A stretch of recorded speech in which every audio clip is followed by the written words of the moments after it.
그러므로 모든 악독과 모든 기만과 외식과 시기와 모든 비방하는 말을 버리고 갓난아기들 같이 순전하고 신령한 저지를 사모하라. 이는 그로 말미암아 너희로 구원에 이르도록 자라게 하려 함이라. 너희가 주의 인자하심을 맛보았으면 그리하라.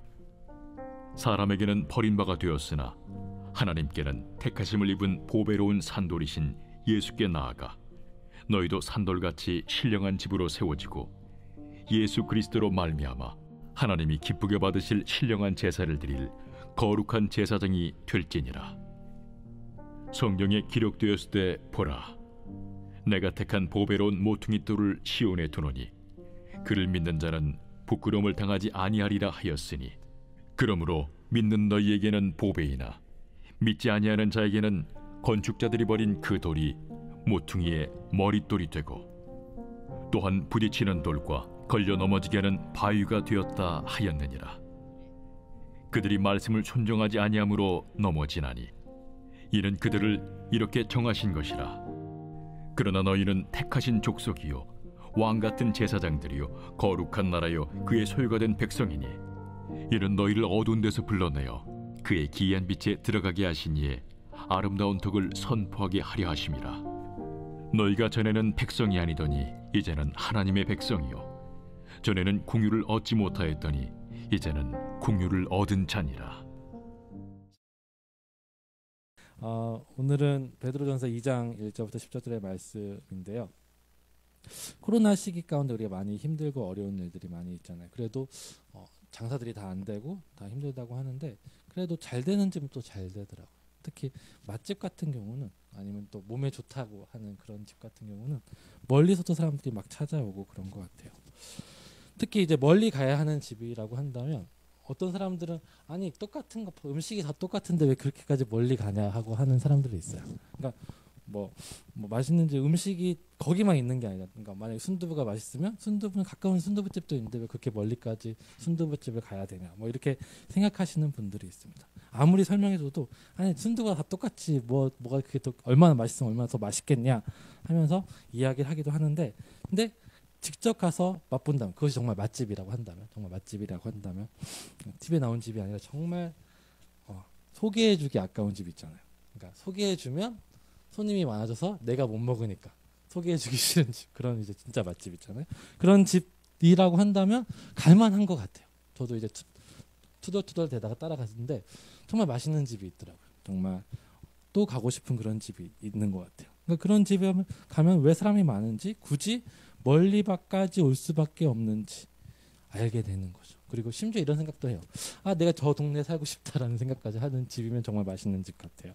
이 말씀을 드리는 이유는 뭐냐면, 우리가 하나님의 말씀이 그런 맛집과 같은 모습이 돼야 되지 않을까라는 거죠. 베드로 사도는 그렇게 이야기하고 있는 것 같아요. 그러니까 정말 하나님의 선하심을 맛보아 안 사람은 그 말씀을 더욱더 사모할 거라고 이야기하는 거죠. 3절에 그렇게 해서 2절과 3절에 이렇게 이야기하고 있어요. 2절과 3절에 너희가 주의 인자하심을 맛보았으면 그 신령한 젖을 사모하라라고 이야기하는 거죠. 그렇죠?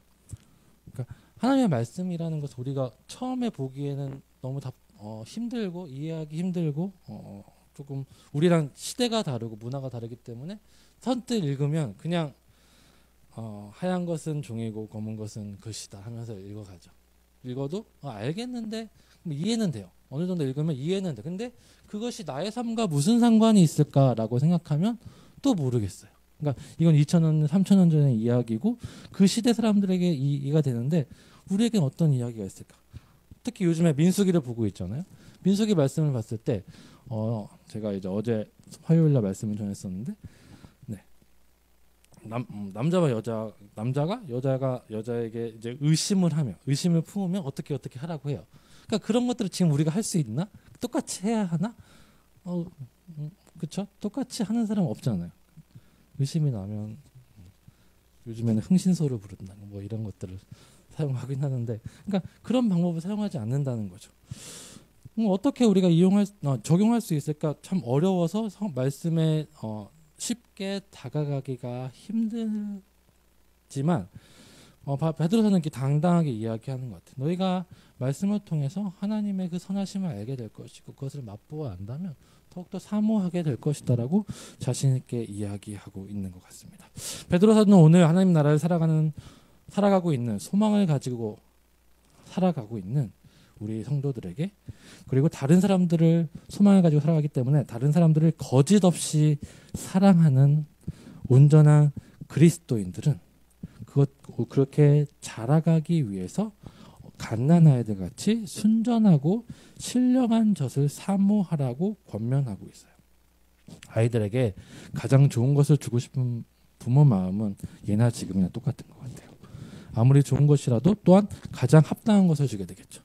아무리 오메가3가 좋다고 알고 있어도 그걸 아이에게 주는 부모는 없을 거예요.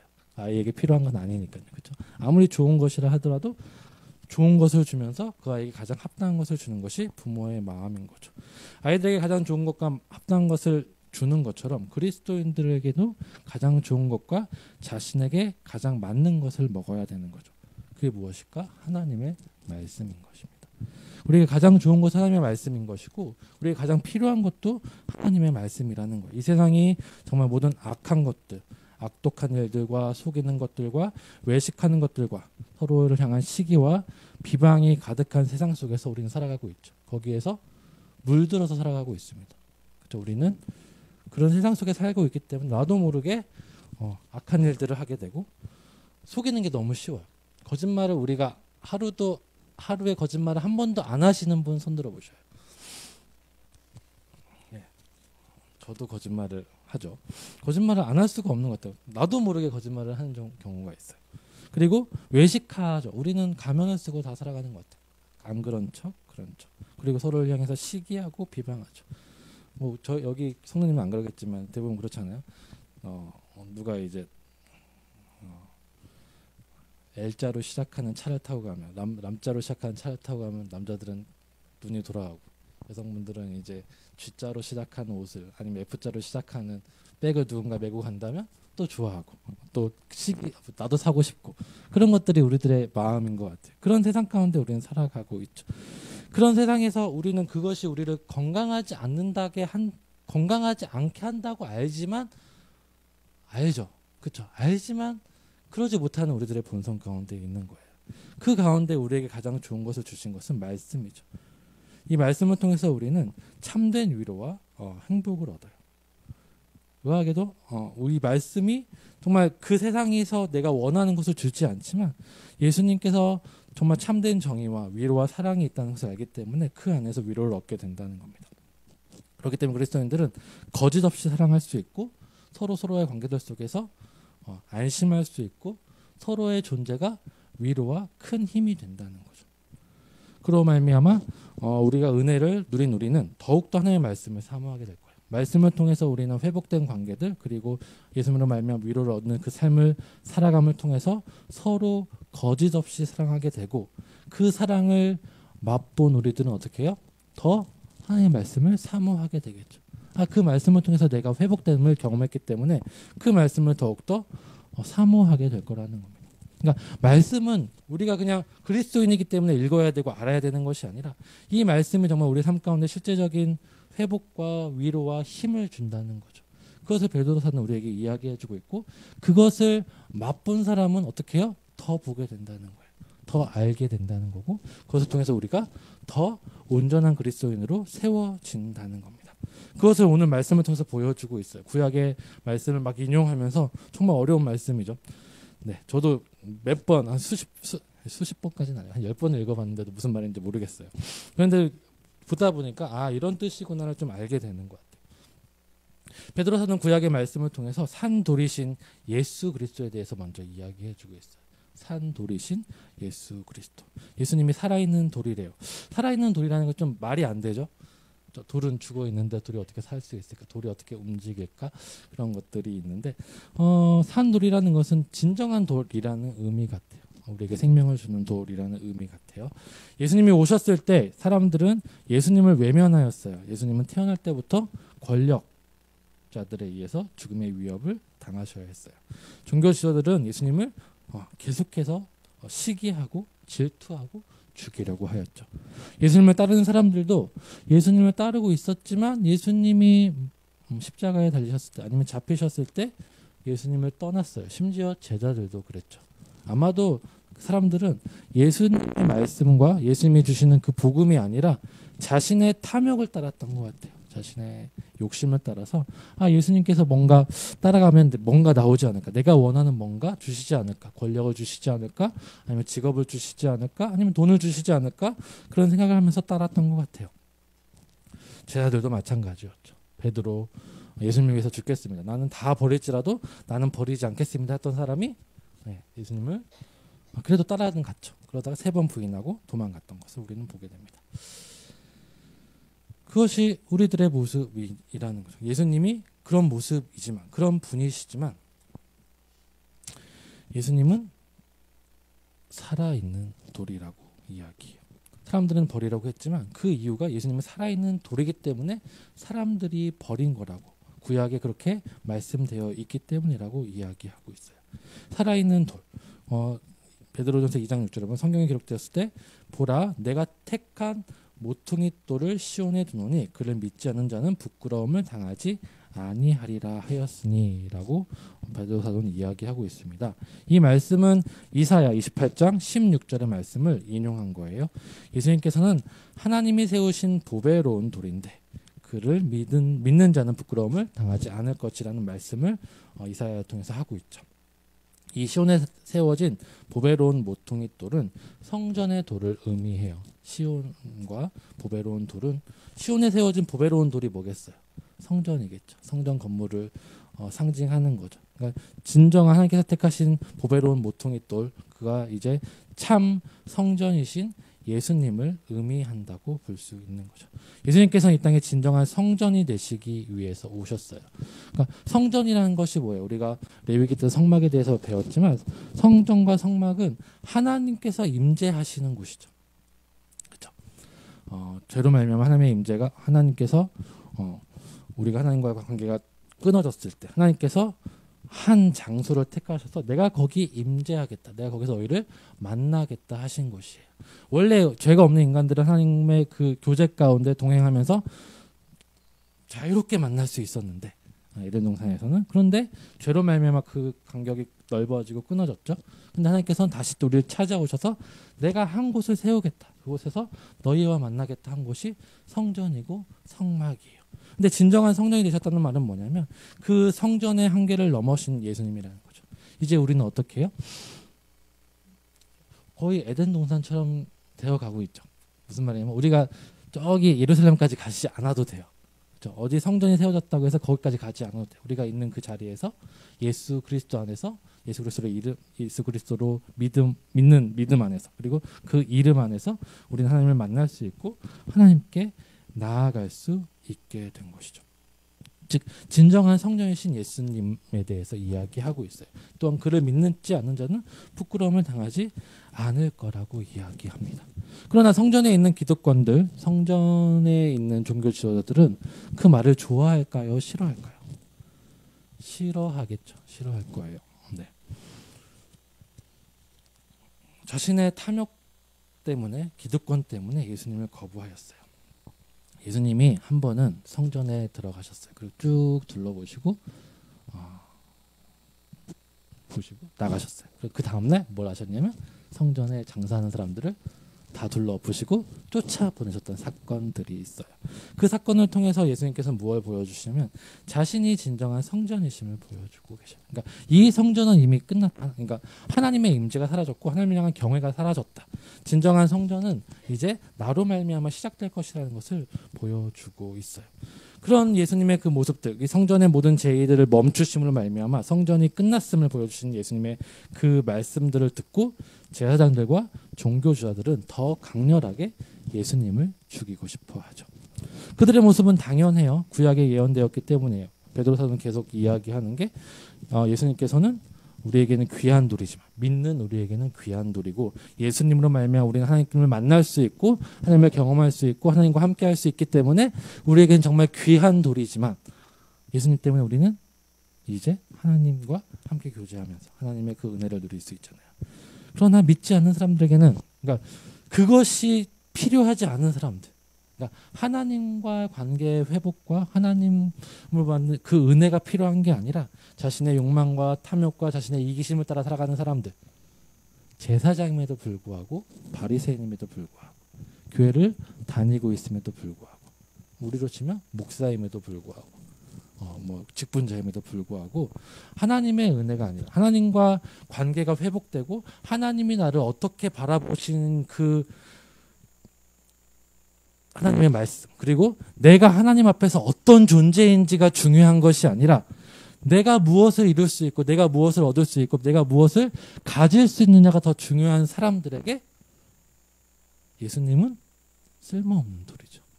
왜요? 자신의 것을 빼앗아가기 때문에 자신의 것을 앗아가기 때문이죠. 그래서 그런 사람들에겐 버린 돌이고 발에 걸리는 돌이라고 해요. 그죠? 돌이 있으면 발에 걸리면 싫잖아요. 차버리고 싶잖아요. 내 발만 아프겠지만 근데 그것이 그들에게는 그런 모습들이라고 이야기해요. 그래서 예수님이 오셨지만 예수님의 말씀대로 예수님의 그 복음을 듣지 않았어요. 예수님의 계속해서 복음을 전하셨죠. 그 복음을 들었지만 어떻게 들어요? 자신의 탐욕으로 들어요. 그렇죠? 예수님께서 계속해서 말씀하셨지만 그 말씀대로 살지 않고 자신의 욕망을 따라 예수님의 말씀을 들어요.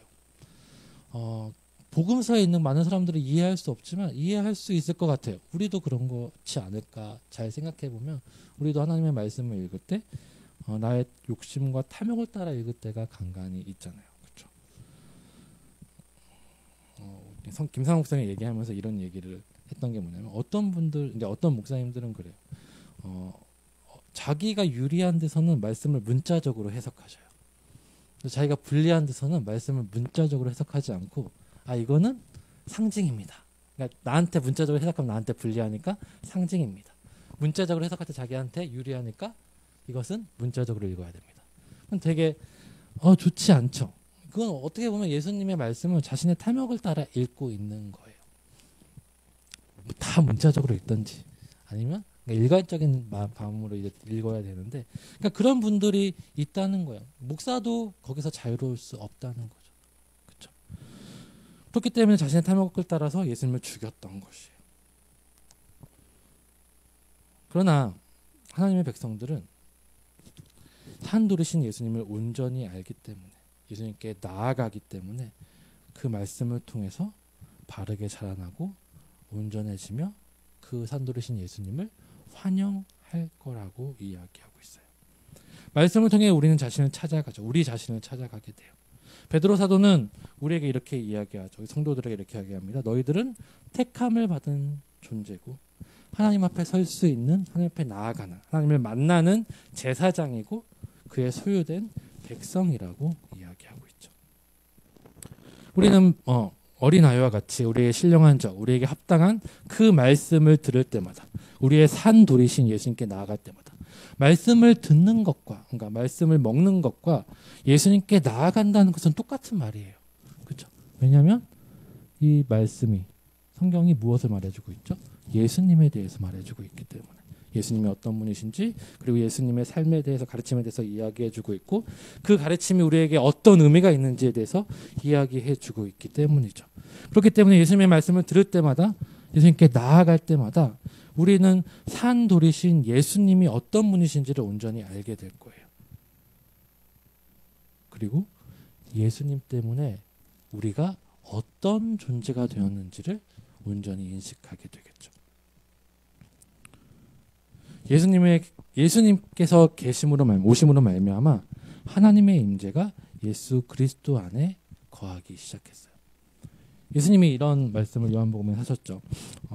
사마리아 여인과의 이야기 가운데 사마리아 여인이 이렇게 물어봅니다. 선생이시여, 우리 조상들은 여기 그리심산에서 하나님의 임재가 있다고 하고 당신 유대인들은 저기 시온산에 하나님의 임재가 있다고 하는데 예루살렘에 하나님의 임재가 있다고 하는데 도대체 우리는 어디서 하나님의 임재 가운데 예배를 드려야 합니까? 라고 물어봤어요. 그러니까 예수님께서는 뭐라고 대답하셨죠? 요산도 아니고 요산도 아니다. 여기 중요한 게 아까 말씀드렸던 것처럼 장소적인 개념이었어요. 그러니까 분명한 것은 그 당시 그러니까 구약의 관점에서 하나님의 임재는 장소였어요.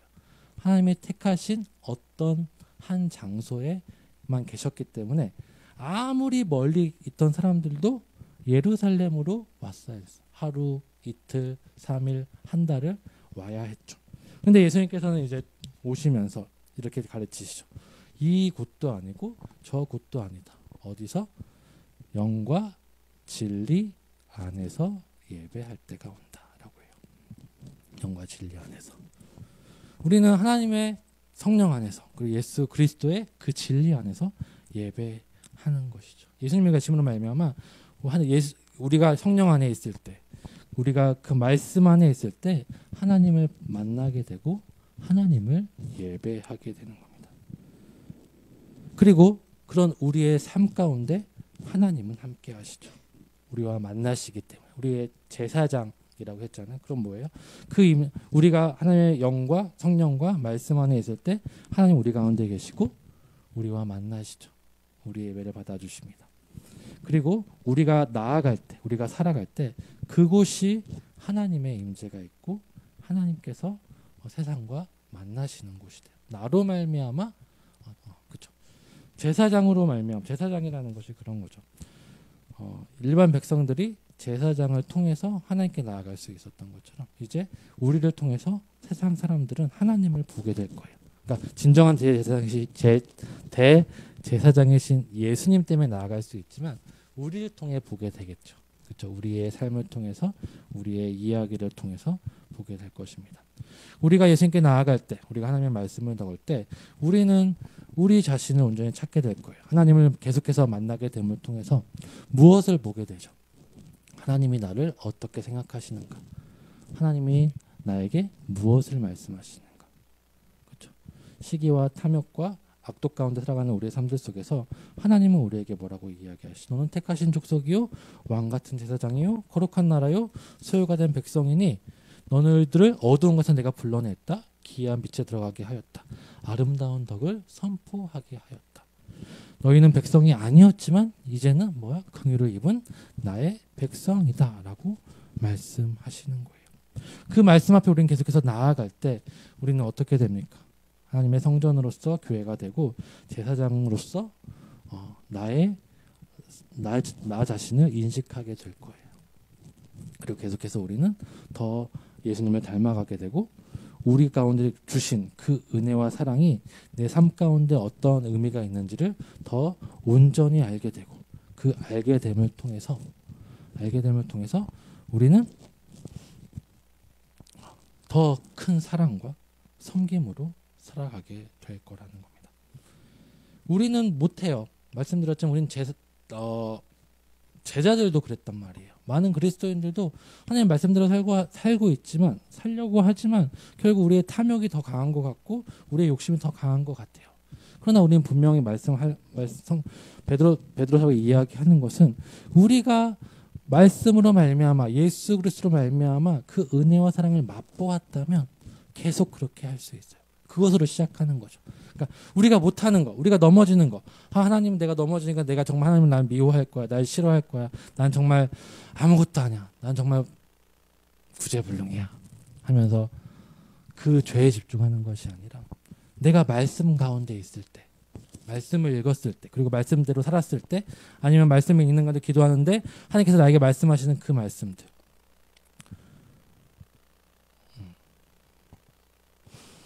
제 이야기를 해야겠네요.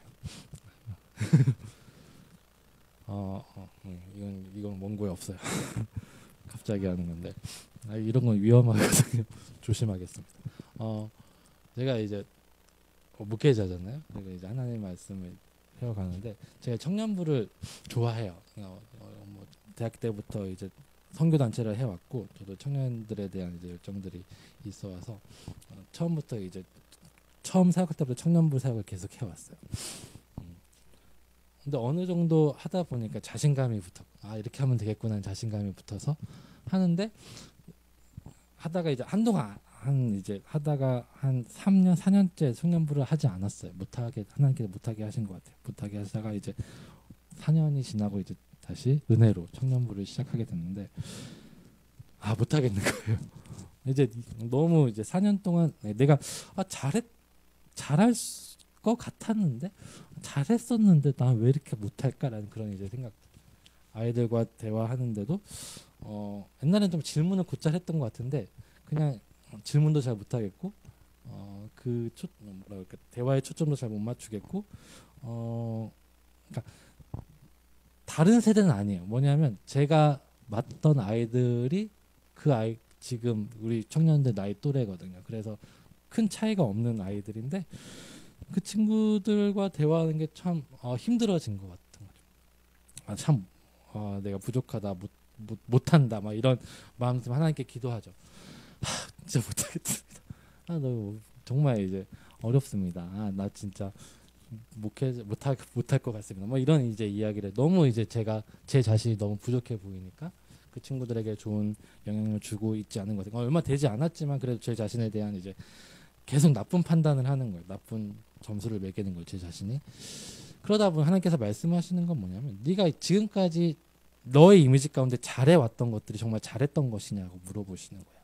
그러니까 결국 아니었던 거죠. 그러니까 정말 나는 하나님의 믿음 안에서 그냥 해왔던 것이고 하나님이 내 모습이 잘 보이려고 노력했던 것도 아니고 그 아이들에게 뭔가 이해받으려고 노력했던 것도 아니고 그냥 하나님께서 주신 그 사랑으로 그 말씀 안에서 살았을 때 하나님이 그것을 통해서 그 친구들에게 사용하셨던 것이고 성도님들에게 사용하셨던 것이죠.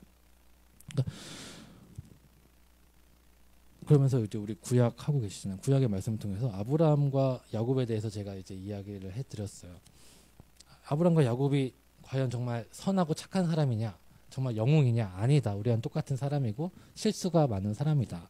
그런데도 그 삶을 통해서 하나님이 역사하셔서 그들을 사용하셔서 그렇게 멋있게 보이는 거지. 그들 한 사람 한 사람의 모습은 우리가 다를 바 없다라고 말씀하는 그 말씀을 들으면서 하나님께서 나를 어떻게 생각하시는지, 그러니까 내가 나에 대한 판단들 그리고 사람들의 눈치를 보는 그 나의 판단들이 아니라 하나님께서 나를 어떻게 바라보시는지가 더 중요하고 그것을 붙잡는 게 더 중요하다는 것을 깨닫게 되죠. 그러다 보면 말씀을 안 읽을 수가 없는 거예요. 그러니까 왜냐하면 사람들 앞에 서면 제가 이런 말을 많이 했는데 제가 이제 처음 교회가 많이 긴장을 해요. 이 경직이 돼요. 왜냐하면 사람들이 나 어떻게 볼까? 어떻게 보여야 될까? 약간 이런 생각들을 하거든요. 근데 반대로 성도님들도 이 목사가 나를 어떻게 볼까? 하면서 경직되신다고 하더라고요. 그렇죠? 아닌가요? 저만 그런가? 그래서 서로 경직하다 보니까 서로 오해하게 되는 거예요. 그러니까 우리는 서로의 판단들, 사람의 판단들에 너무 많이 휩쓸리게 되는 거죠. 그러면 그런 적 없나요? 우리 안 그러셨던 분을 이야기하는 게 낫겠다. 우리 정상 집사님이 가다가 저를 인사했는데 안 봐주고 가셔요. 그런 적 한 번도 없으니까 이런 얘기를 하는 거예요. 너무 반갑게 해주시니까 가요. 그럼 저는 내가 뭐 잘못했나? 내가 뭘 어떻게 해야 되지? 되게 떨리는 거죠. 그러니까 이럴 수밖에 없는 게 우리들의 모습이라는 거죠. 근데 그 가운데 살면서 우리는 교회뿐 아니라 어디서든 그렇게 살아가는, 그렇기 때문에 우리는 악독과 시기와 비방과 질투와 그 가운데 우리를 물들 수밖에 없는 건데 말씀 앞에 선다면 그렇지 않은 나를 발견하게 되고 하나님의 그 은혜를 우리는 세워지게 되고 힘을 얻게 되고 더 다른 삶을 살아갈 수 있게 되는 거죠. 그것을 맛보았다면 성경을 안 읽을 수가 없어요. 그렇죠? 세상과 다른 메시지를 주고 있고 분명한 하나님의 진리, 예수 그리스도 안에 있는 산 두르신 예수님으로 말미암아 시작된 복음의 진리를 우리에게 주고 있기 때문에 성경을 안 읽을 수가 없다는 겁니다. 왜 이렇게까지 성경 공부를 해야 되나, 읽어야 되나? 아니면 이제 매주 말씀을 듣고 또 새벽 예배 나오시면 매일매일 말씀을 듣고 또 저는 이제 큐티까지 하라고 그래요. 큐티까지 하면은 정말 말씀을 너무 많이 읽으면 아니 목회자도 아닌데 이렇게 말씀을 많이 읽어야 되나? 그래요. 지식을 쌓기 위해서 읽을 필요는 없으셔요. 그러나 내 삶 가운데 하나님이 무슨 말씀을 하시는가, 나에게 하나님이 어떤 존재고 내가 하나님께 어떤 존재인가를 우리가 계속해서 깨닫고 보기 위해서예요. 그렇죠? 말씀을 많이 읽어야 되는 것은 많이 읽어야 읽는 것이 하나님이 기뻐하셔서라기보다는 저는 이렇게 생각해요. 우리가 약하기 때문이에요. 무슨 말이냐면 읽었잖아요. 하나님 날 사랑하십니다. 깨달았어요. 근데 나가서 실수 한번 해봐요. 하나님 날 사랑하실까 하는 것이 우리들이라는 거죠. 하나님과 관계가 충만하다면 아무리 그래도 상관이 없겠죠. 그냥 우리는 계속해서 읽어야 돼요. 하나님께서 우리에게 무섭게 생각하시는지 어떤 말씀을 하시는지 읽을 수밖에 없어요. 연약하기 때문에 더 읽어야 되고 그것으로 말미암아 우리가 은혜와 사랑을 얻기 때문에 더 가게 되고 나아가게 되는 것이죠. 그래서 말씀을 읽을 때 하나님이 주신 은혜에 집중하세요. 경험했던 그 은혜에 집중하셔요. 읽어야 되니까, 들어야 되니까가 아니라 내가 그 은혜를 어떻게 받았는지 보시고 그 은혜를 사모해서 또 말씀을 읽으신다면 그 말씀이 정말 꿀송이같이 닿을 것이고 그 말씀을 통해서 우리는 온전해질 것이고 참된 기쁨을 누리게 될 것입니다. 우리의 삶에 대한 맛을 아는 사람은 더욱더 그 말씀을 사모하게 될 것이죠. 정말 그 말씀 때문에 살아가는 우리 모두가 되었으면 좋겠습니다. 우리 함께 하나님을 찬양하겠습니다. 찬양하고 기도하도록 할게요. 우리 찬송가인데요. 오늘 찬송